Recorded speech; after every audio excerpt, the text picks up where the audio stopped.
This video contains horror and suspense elements that may cause discomfort. Welcome, guys. Imagine living on a farm where the harvest isn't the only thing that grows. The wind howls, the scarecrow stares, and strange things begin to happen. But this isn't just any scarecrow. It's something far darker, something that controls more than just the crops. As we dive into this eerie story, I'll be popping in here and there to share some thoughts and reactions. You won't want to miss these moments where we question, laugh, and maybe even get a little freaked out together. So, buckle up and get ready for a wild ride, because the Scarecrow's got more in store than you think. But before we begin, make sure to hit that like button and subscribe if you love getting your spine chilled. Now, let's get into it. The video includes sound effects, tension, and frightening scenes. Please watch with caution and proceed at your own comfort level. If you are watching alone, avoid watching in a dark or silent environment. If you feel uncomfortable, it is recommended to stop the video. And also, if you dare, don't forget to hit that button, or the shadows might grow restless. And if you haven't subscribed yet, make sure you do before you're lost in the static forever. Join the darkness and never miss another eerie tale. Enjoy if you can, and the shadows will grow louder. Louder. Louder.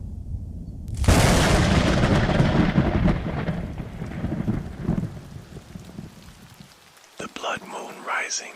I remember the day I found it as if it were yesterday. The late afternoon sun hung low in the sky, casting long shadows across the flea market on the outskirts of our quaint little town. It was the kind of day where everything seemed still, the heat lingering, pressing down on everything.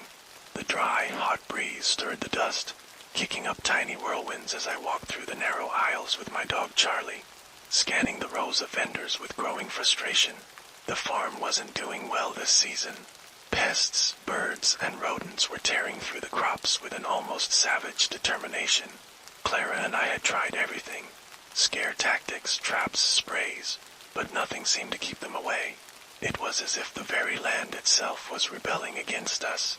Sometimes I wonder if this was an act of sabotage by Mr. Monroe, who had been greedily eyeing my land for a while now. But no matter the cause, the outcome was the same.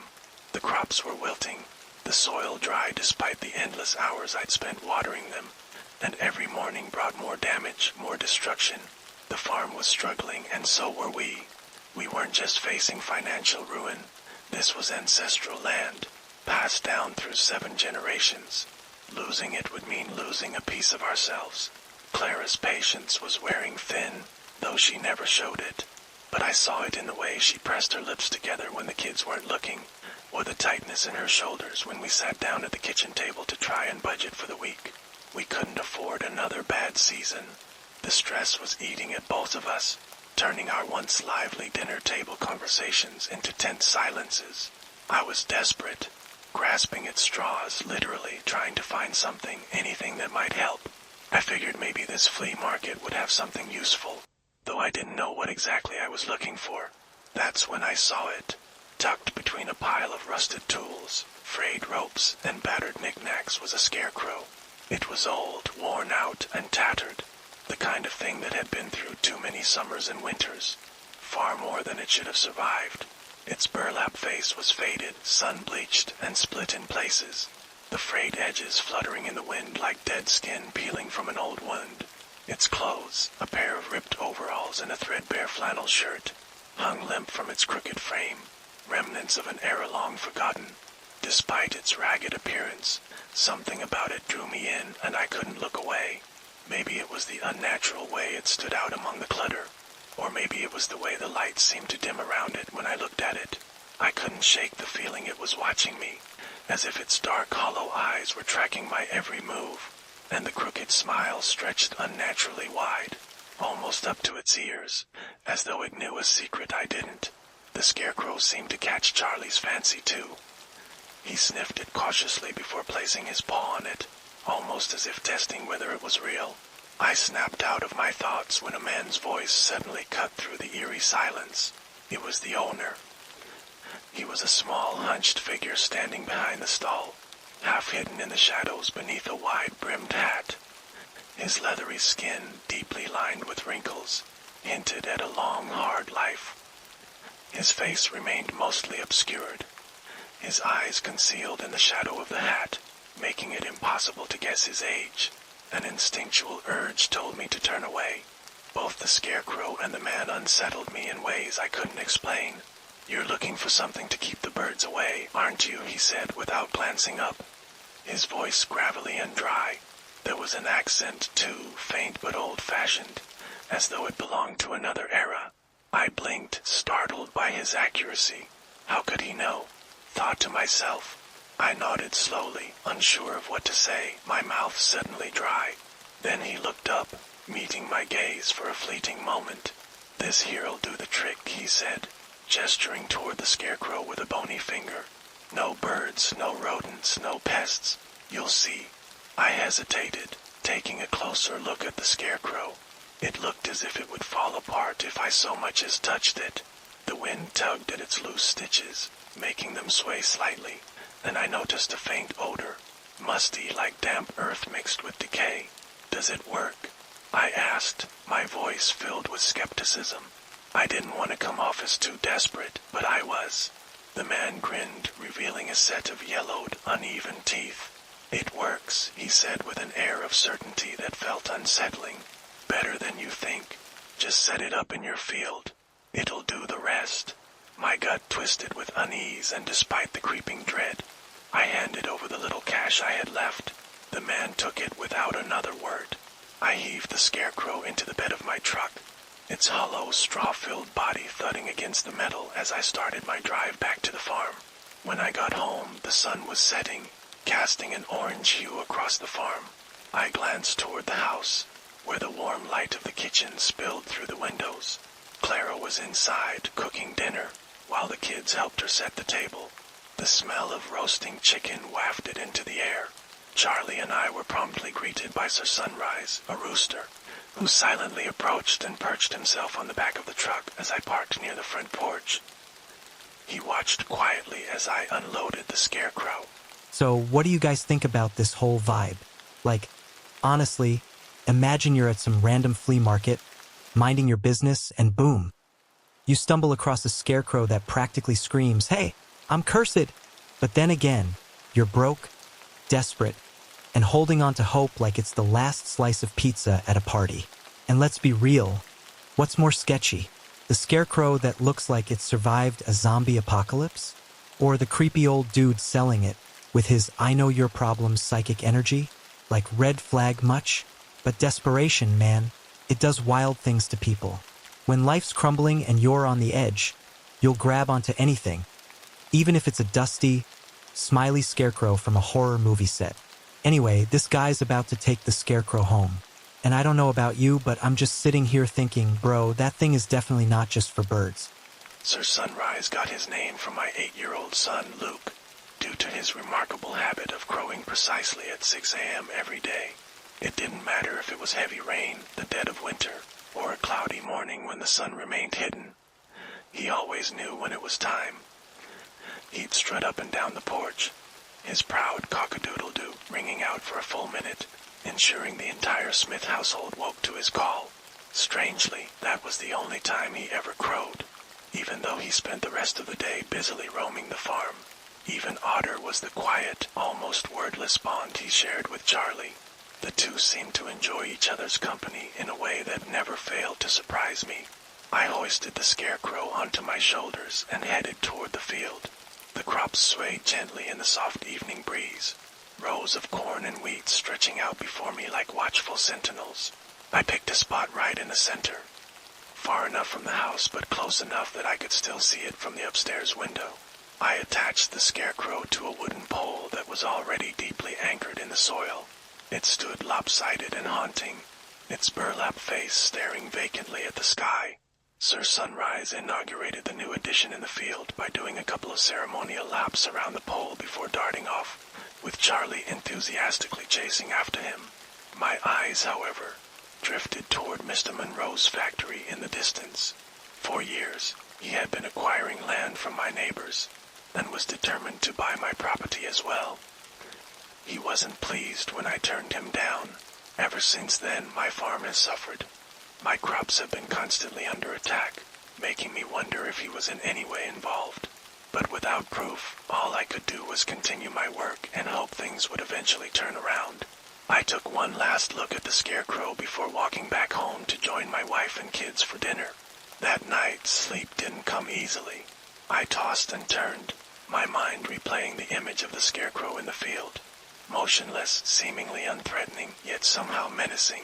Every time I closed my eyes, I saw that stitched smile, wide and knowing, as though it was waiting for something. Was I expecting some sort of miracle from it? Is that why I felt this knot in my stomach? Because deep down, I knew I was acting out of desperation and not thinking rationally. The wind howled outside, rattling the shutters, but beyond that, there was silence. No crows cawing, no rustling in the crops, just an unsettling, unnatural silence. Meanwhile, Clara slept soundly beside me. I noticed the cut above her eyebrow even in the pale moonlight, a scar from her youth.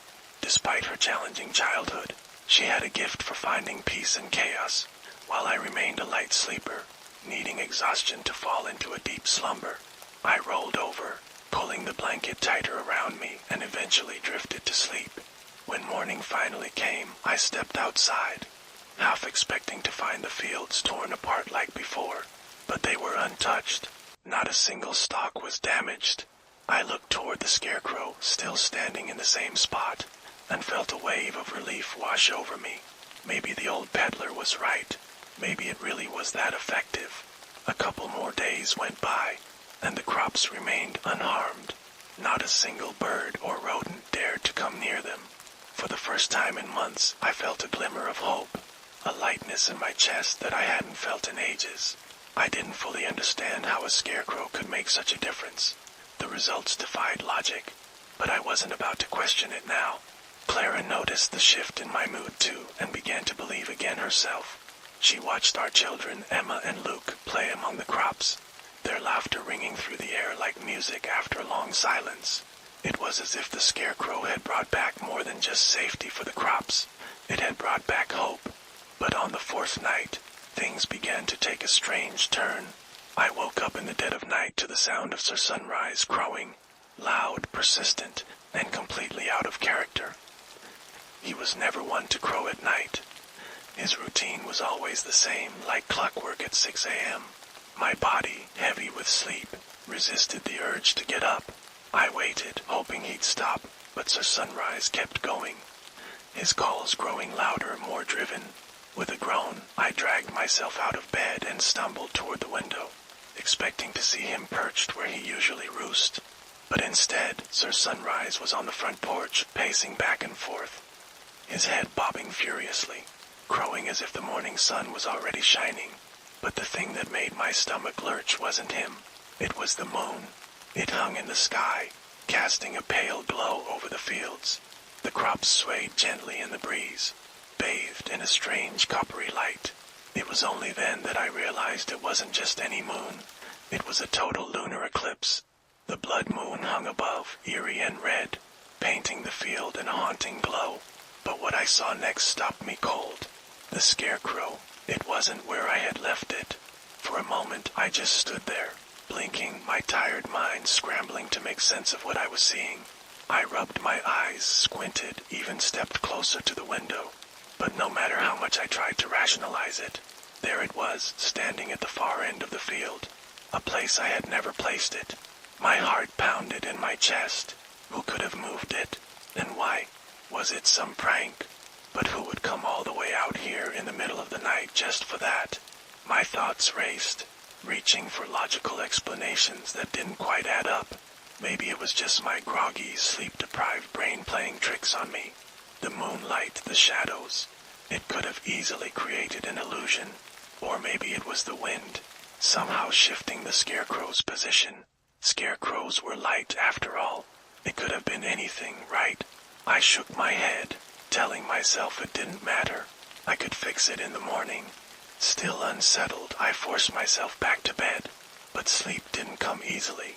My dreams were strange, fragmented, filled with shadowy figures moving through the fields.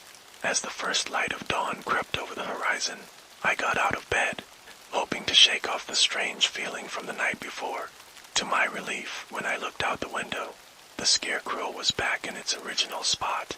I sighed, feeling a wave of calm wash over me, but only for a fleeting moment, because when my gaze swept across the field, something caught my eye, and it made my stomach drop. A flock of crows were circling low over a patch of land near the edge of the field, the very spot where I had seen the Scarecrow standing the night before. I felt a chill crawl down my spine. This was never going to be good news. Alright, so imagine this. Sir Sunrise is like that one friend who's always on time, no matter what. Like, dude is crowing at 6 a.m. sharp, rain or shine. Like he's got an alarm clock built into his soul. But honestly, why do roosters even do that? Maybe Sir Sunrise is just flexing on everyone with his punctuality. Now, back to the Scarecrow. Tell me why this thing already sounds like the villain of the story? I mean, who sets up something that creepy in the middle of a field and doesn't expect trouble? Anyway, I gotta say, Mr. Monroe sounds like the stereotypical greedy bad guy. I can almost hear him saying, "I'll buy your land, mwahaha," in some cheesy movie. When the narrator was lying awake at night, staring at that Scarecrow through the window, I felt that. It's like when you know something's up, but you tell yourself, nah, it's fine. Spoiler alert, it's never fine. And then, the blood moon. Bro, as soon as the rooster starts screaming in the middle of the night, it's game over for me. That's the kind of stuff that makes you rethink your life choices. Imagine stepping outside and seeing the Scarecrow not where you left it. Nope, I'm out. Pack your bags, we're moving to the city. Now hold up. The Scarecrow was back in its place by morning? Nah, that's some gaslighting ghost energy right there. Like, oh, you thought I moved? Nah, it was just your imagination. But the crows, circling, at the exact spot it stood before? Come on, that's not even subtle. It's like the universe is yelling, hey, something bad happened here. Without hesitation, I bolted out of the house and raced toward the spot where the birds hovered, their dark wings cutting through the sky like a bad omen. The birds flew away when I reached the area, but what I saw made me momentarily speechless. Scattered among the crops were dead animals. Birds, rodents, frogs, and other small creatures. They weren't just randomly lying there either.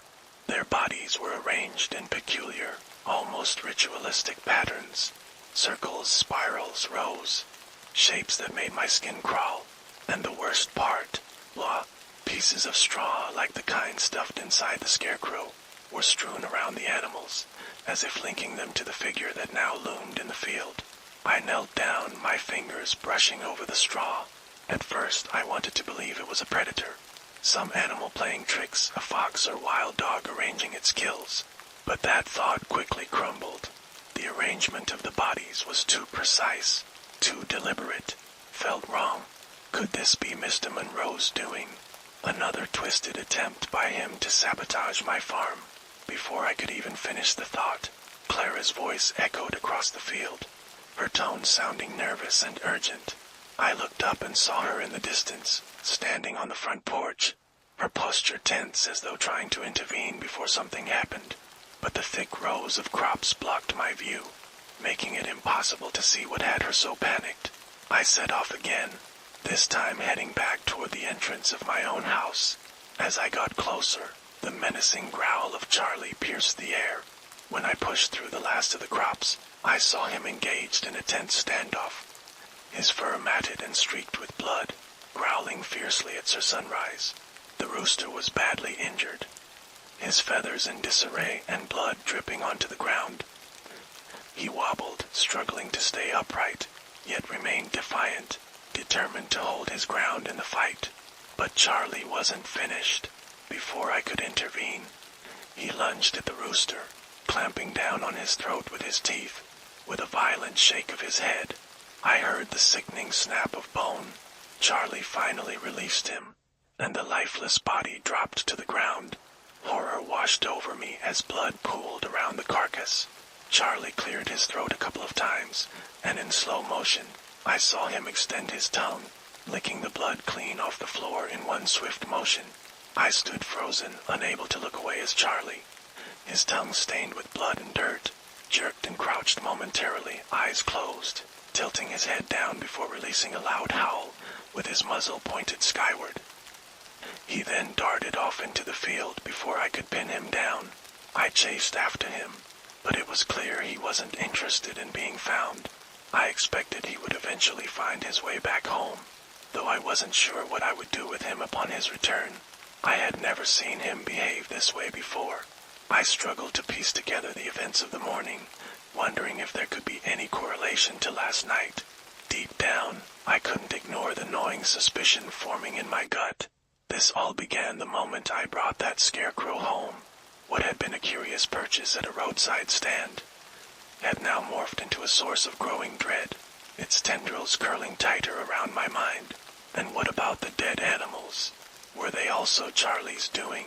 I had no clear answers, and I reluctantly glanced at the Scarecrow perfectly positioned in the middle of the field. The smile stretching across its face stirred an uneasy feeling in me. That is strike one. Patrick, a voice echoed in my head at that very moment, and for the first time I considered getting rid of it. But as I looked at the crops around me, I was quietly taken aback by the risks I was willing to accept. Finally gathering my composure, I dealt with the dead animals, burying them one by one in haste before Clara could notice. She was already upset about Sir Sunrise and had spent the day looking for Charlie, convinced they had a falling out. Her suspicions were not yet on the Scarecrow, and I hoped to keep it that way.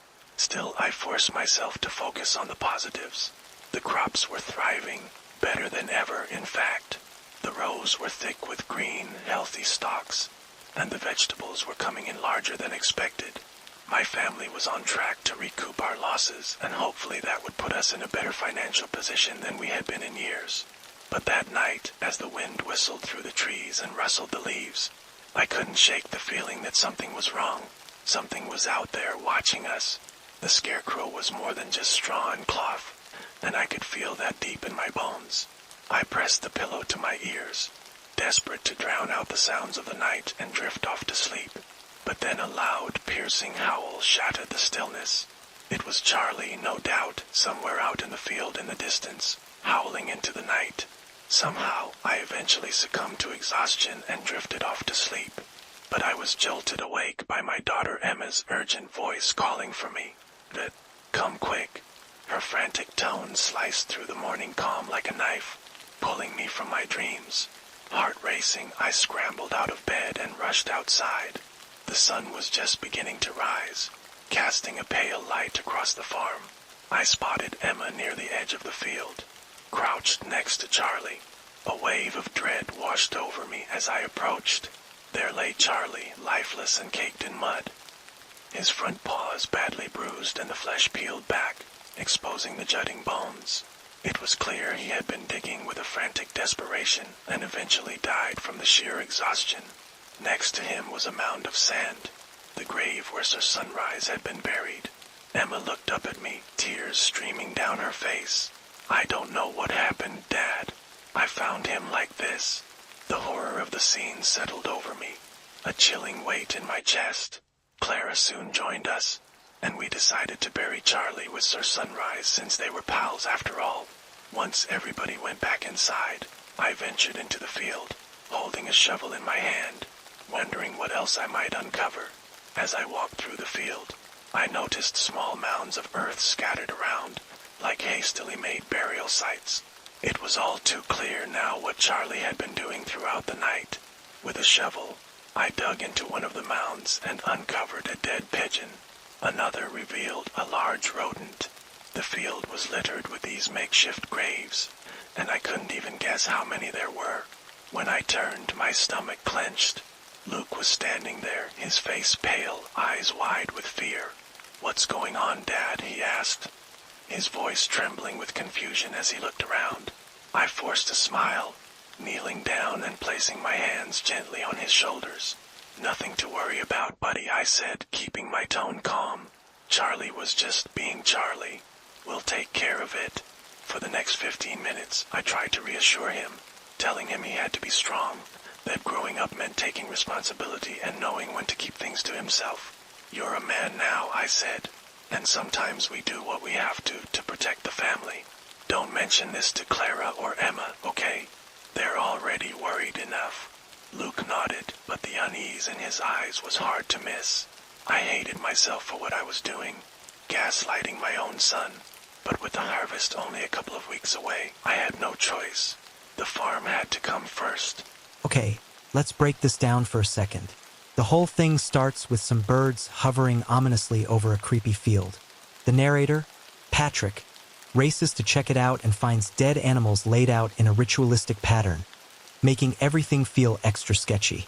Then Charlie, his dog, goes full savage mode and kills the rooster, Sir Sunrise. Yeah, sounds like the dog just went rogue. But then again, he's acting weird. And don't even get me started on the Scarecrow. Seriously, who buys a Scarecrow at a roadside stand and doesn't expect things to go haywire? But hey, the crops are thriving, so maybe this evil Scarecrow thing is just the price you pay for a solid harvest? Patrick tries to keep things under wraps, even gaslighting his own kid into thinking everything's normal. Classic, right? Anyway, Patrick's definitely in denial here. Like, dude, how are you just casually burying dead animals and pretending your dog isn't turning into some bloodthirsty monster? It's a horror show, and he's treating it like it's just another Tuesday. You can almost hear him thinking, let's bury this creepy stuff, focus on the crops, and pretend everything's fine. Like, bro, you might want to check your priorities. As Luke slowly made his way back to the house, I glanced toward Mr. Monroe's property in the distance, and then back at the Scarecrow. I felt a lump form in my throat. That's strike two, Patrick, I muttered to myself. I knew I couldn't handle another incident like this. If anything else happened, I'd have to start thinking seriously about other contingencies. Time was running out. Determined to put my fears to rest, I decided to keep watch over the field myself, alone in the dead of night. So the rest of the morning I tended to the field, watering the crops and going about my usual farming routine. And when evening finally arrived, we all ate our meal in silence. One by one, everyone retreated to their rooms while I remained vigilant. Once everyone was in bed, I grabbed my shotgun and crept up to the second floor, where I had a clear view of the entire field. I had already set up lights at the corners so that I had sufficient visibility. I positioned myself at the window, determined to stay awake through the night. Hours ticked by slowly. The only sounds were the faint whisper of the wind and the occasional creak of the old farmhouse settling around me. My eyes eventually grew heavy, even as my body fought the exhaustion at every level. But I must have drifted off at some point, because when I opened my eyes again, I was startled by how still everything seemed. I instinctively glanced out the window, expecting to see the familiar silhouette of the Scarecrow standing in its usual spot. But it wasn't there. My heart leapt in my throat as I scanned the field, and then I saw it moving. The Scarecrow was moving, not walking, not stumbling, but drifting. It glided across the ground as if something unseen was pulling it, dragging it toward the far end of the field. Then it suddenly stopped, and to my horror, I saw the birds descend quietly around it. My hands trembled as I bolted out of the chair, shotgun in one hand, and the old lantern in the other. I didn't wake Clara or the kids. I didn't want to frighten them, but my pulse pounded in my ears as I sprinted into the field, the lantern swinging wildly in my arm. The Scarecrow, now a distant silhouette, was still drifting, disappearing into the dark edges of the field. I sprinted after it, the lantern's glow swinging wildly in the darkness. When I reached the spot, I nearly dropped it. Dead animals lay scattered everywhere. Birds, mice, frogs, and even a rabbit, arranged in eerie, precise circles. The smell of decay clinging to the air. Out of the corner of my eye, I then spotted it again. The Scarecrow, this time drifting slowly toward the opposite end. I ran toward it again, gripping my shotgun tightly as the lantern swayed in my hand and the wind howled around me. But as I approached the Scarecrow, I froze. It wasn't the Scarecrow that terrified me. It was Emma, my 12-year-old daughter, carrying the Scarecrow as if it weighed nothing. The pole rested effortlessly on her small shoulder, her hands gripping it firmly yet without emotion. Her movements were slow and mechanical, her eyes wide and blank, as if she were trapped in a trance. Behind her, Luke knelt in the dirt, his small hands stained with blood. He was carefully arranging a sparrow's body among the others, his face blank, his eyes unblinking, with a firm grip. He squeezed another rat's neck until it went limp, then placed it on the ground, completing a circle of dead animals. A wave of dread rose in my chest as I choked out a call, my voice thick with fear. Luke, what are you doing? They didn't respond. They didn't even flinch. Emma kept walking, gripping the pole attached to the Scarecrow and moving forward. Luke silently followed behind her. Then Emma suddenly stopped. She raised the Scarecrow and pointed it westward, and from the shadows animals suddenly emerged. Birds swooped down from the trees, rodents scurried out of the soil, and insects crawled from every crevice, all of them moving toward the Scarecrow with eerie obedience. I could only watch in horror as Luke picked up a rock and began smashing the animals one by one. Each brutal strike was met with a sickening thud, and yet none of the creatures moved. They remained rooted to their spots, oblivious to the carnage unfolding around them. The air felt thick with something sinister, something beyond my understanding. My chest tightened as I staggered back, gasping for air. This wasn't real. Couldn't be real. Then Luke bent down, grabbed a dead rodent from the ground, and sank his teeth into it. He bit into the fur with the desperation of a ravenous animal, blood smearing his lips as he chewed, completely lost in the frenzy. A wave of nausea washed over me as I realized how the Scarecrow was controlling my children, transforming them into something unnatural, something monstrous. A torrent of anger erupted inside me, every cell in my body pulsing with raw fury. My hands shook, but my mind was suddenly clear. I knew exactly what I had to do. I dropped my lantern and rushed toward Emma, yanking the Scarecrow from her hands and then hurling it to the ground. My kids remained mute spectators, rooted to their spots as they continued to be trapped in their hypnotic trance. I grabbed the lantern and smashed it against the Scarecrow with all my might.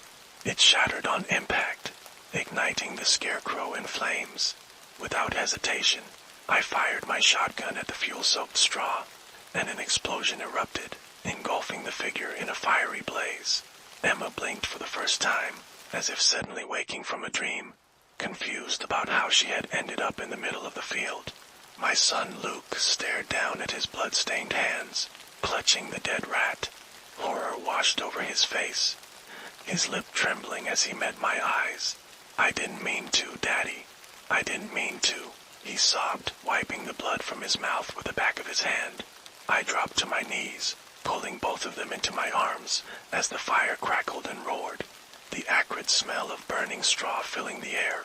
Through the flames, I watched a shadowy figure emerge, its silhouette shaped like a man, writhing and twisting, struggling to break free.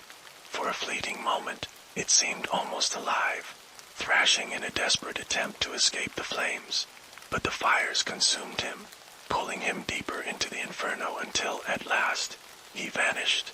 I closed my eyes briefly, using the moment to utter a silent prayer to the Lord, hugging my children tighter, grateful that it was finally behind us. Together, we slowly walked back to the house, each step laden with the weight of what had just transpired. Just as we were about to enter the house, Clara opened the door, worry etched across her face. She had woken up sensing something was wrong, and when she found us missing, fear gripped her. As we stepped inside, she wrapped us in a warm embrace. I immediately felt a sense of relief, hoping that this whole nightmare was finally behind us. Over the next few weeks, my crops flourished, yielding a harvest that far exceeded my expectations. We were pulled back from the brink of financial ruin, but it came at a cost. Both Emma and Luke suffered from relentless nightmares, waking up screaming in the night, and it would be months before they could fully recover. I, too, struggled with sleep, waking in the dead of night, drenched in sweat, haunted by the memory of the Scarecrow. "It's gone," I kept telling myself. "The Scarecrow is gone." And every night, I prayed that it would stay that way. Alright, let's break it down. This story starts with the classic haunted farm vibe, where things go from creepy to downright bizarre. The Scarecrow doesn't just stand there, it's gliding around, and then, plot twist, it controls the kids like some kind of twisted puppet master. I mean, the moment they start arranging dead animals and Luke starts munching on them, yeah, that's peak horror right there. But, of course, Dad goes full action mode, burns the Scarecrow, and they all go back to normal. I'm not sure how you go from haunted farm to a picture-perfect ending like that. But okay, sure. The kids get nightmares and everyone's a little traumatized, but they made it through. Somehow. Honestly, it's a wild ride of creepy moments, bad decisions, and a dash of supernatural chaos. The ending wraps up a bit too neatly, but sometimes that's just how horror stories go. If you enjoyed this twisted tale, don't forget to like and subscribe for more spine-chilling content.